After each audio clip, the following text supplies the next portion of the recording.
Boa noite, meus amigos, conterrâneos. Liane, minha prima, irmã, presente aqui, meus irmãos da Ordem Maçônica. É um prazer estar de novo na minha querida São Chico.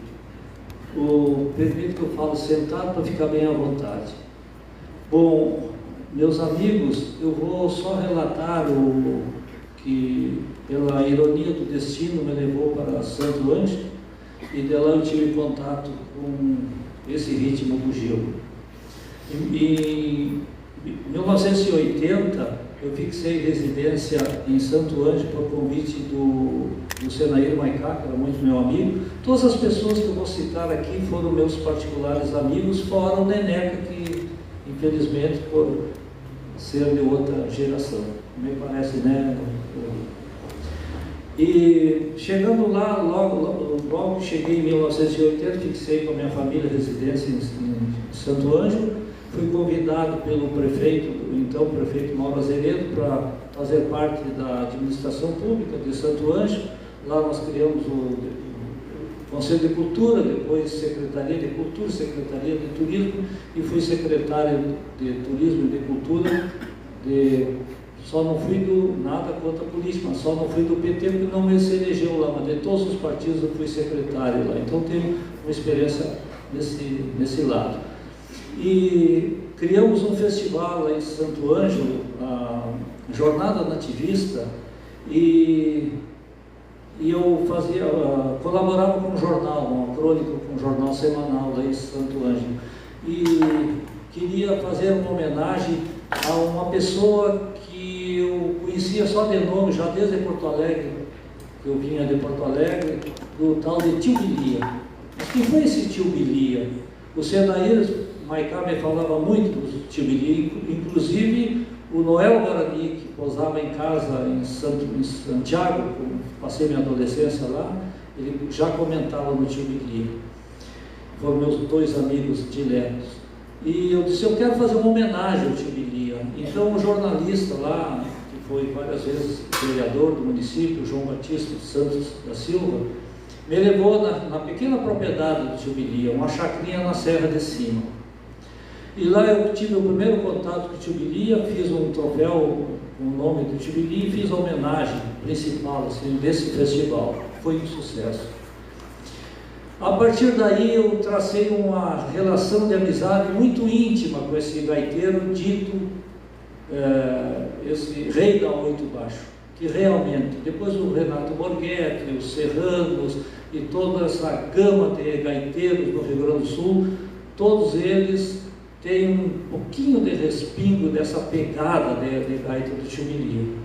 E ele me relatou o seguinte, daí entra o bugio na parada, que em 1900, aproximadamente 1926, tinha um carroceiro de Jaguari que transportava, que era comum na época, essas carroções de colônia de 4 rodas, que levava erva, fumo de Jaguari e distribuía na região missioneira, para Santo Ângelo, Iroá, para aquele lado ali, e trazia erva mate para essas bandas daqui, Santiago, São Chico, por aqui, distribuía, revendia essa erva mate que era comum na época. Esse carroceiro relatou ao Tio Bilia, contado por ele, que o Tio Bilia na época morava na esquina gaúcha, uns 15 quilômetros nas proximidades de Santo Ângelo, entre Juí e Santo Ângelo, chamada esquina gaúcha, onde o Tio Bilia tinha residência. E esse carroceiro posava, também era gaiteiro, e posava na residência do Tio Bilia para ir no outro dia seguir viagem. E esse carroceiro, que me falha a memória, que eu não tinha esse interesse histórico na época, e ele me relatou o nome, eu não lembro mais, relatou, olha, numa serra de São Chico de Assis tem um gaiteiro fantástico, que é da família Gomes. E o Tio Bilia foi uma pessoa fantástica, um homem simples, dedicado à arte musical, assim, assustador. Eu tive tantas experiências com esse homem, gaiteiro de aniversários, de pequenas festas, de casamentos no interior, tocava a noite inteira com a sua gaitinha.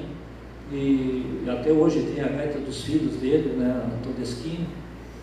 E o tio Bilia pegou, ele me disse que em 1926 ele pegou o trem, com certeza para o Puro Sul, e veio até a residência do Neneca Gomes, tocaram a gaita com ele. E ali ele posou mais ou menos os dois dias com o Neneca.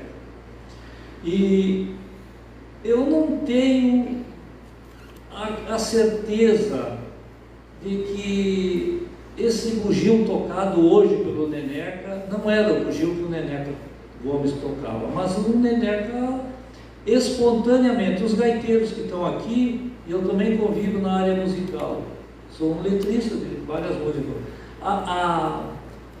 A criação, a inventiva cultural, musical, artística, tanto fazer um desenho, Léo, fazer um desenho, ou fazer uma pintura, ou tocar uma música, um violão, uma gaita, seja o que for, ela vem ao natural. Eu cito até o exemplo do tio Telmo de Lima Freitas, que foi meu segundo pai em Porto Alegre.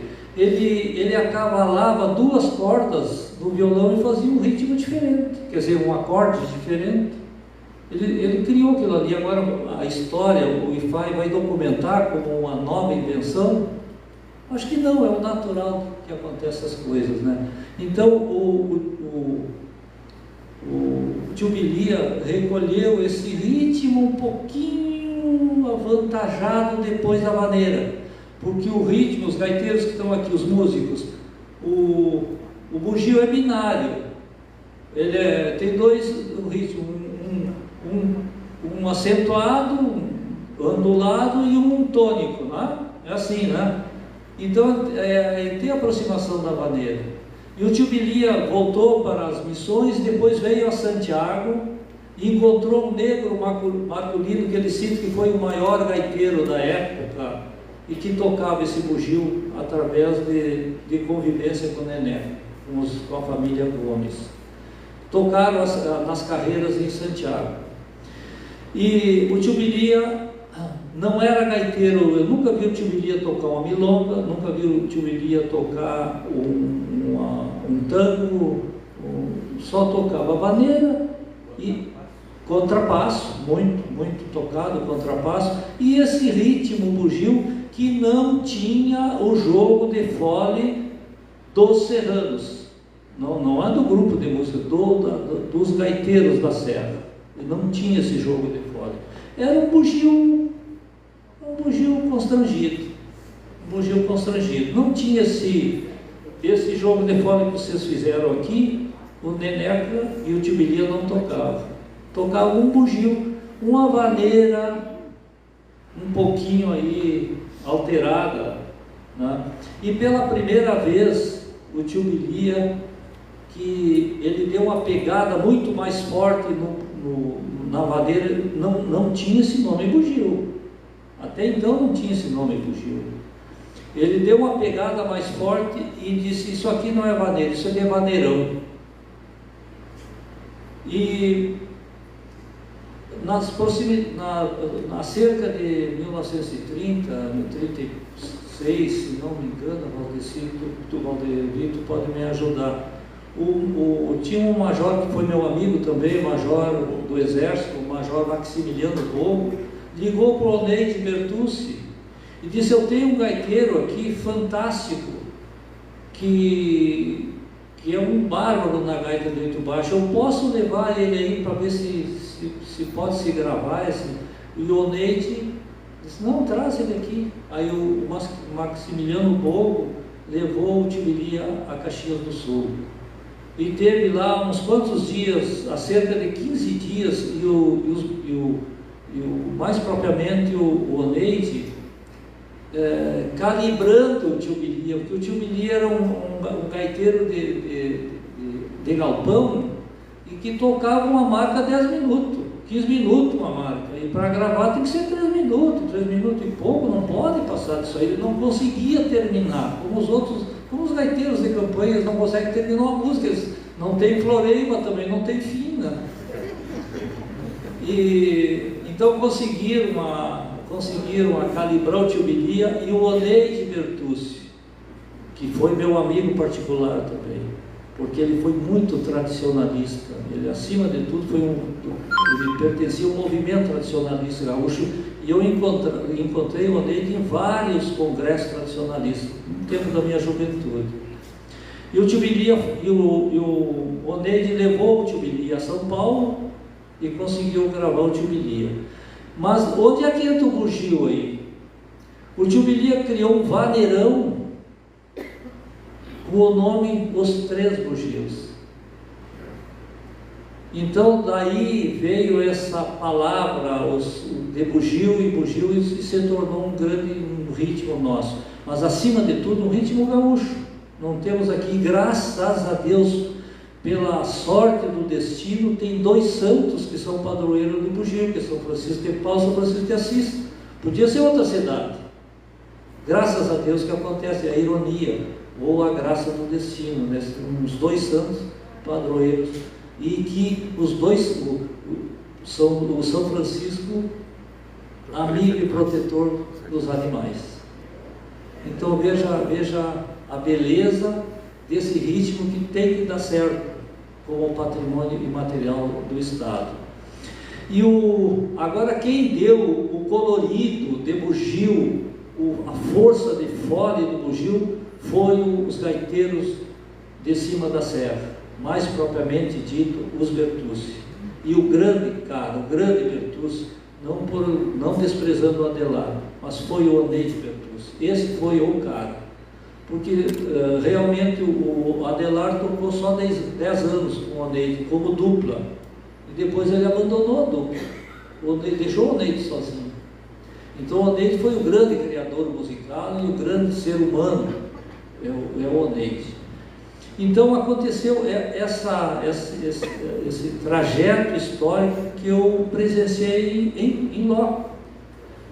Isso não está em livro, mas é um documento em loco que testemunho, e tem testemunho dos filhos do tio Bilia e dos amigos que mais frequentaram, que é o amigo aqui, que é o Rubilar Ferreira, que é meu compositor musical, que convive muito, que o tio Bilia fez um casamento tocando bugio, o casamento do Rubilar, trajado de gaúcho, o tio Bilia tocou um bugio. Então o bugio é muito presente nessa história toda de São Francisco de Assis. Então eu atribuo numa brincadeira que eu tenho certeza hoje absoluta que os gaiteiros na serra criaram o bugio, só que o doutor Neneca Gomes fez o parto. Então não tem como negar a criação dele. Eu passo a palavra agora para o...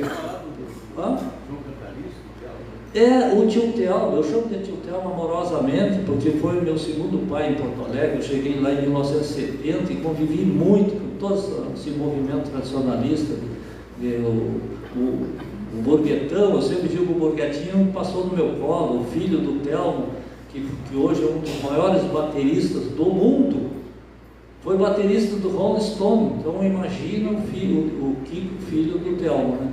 E o Telmo sempre me falava que tinha raízes dos troncos dele, porque ele fez um prefácio para o meu primeiro livro de poesias, em 1971, que ele citou que os troncos familiares deles eram de São Francisco de Assis, e que o tio dele, Cantalício, João Cantalício, tocava bugio nessa época, que eu atribuo que o tio Telmo já faleceu ano passado, com 84 anos, 85 anos por ali. Ele era jovem e o tio dele tocava bugio na região do Pedro Bonito, né? Da região do Pedro Bonito, né? Por aí, Então esse relato assim que eu convivi muito, a sorte do destino com o tio Bilia, que agora eu não esperava estar aqui na frente de vocês, dos meus conterrâneos, relatando esse pequeno fato, né?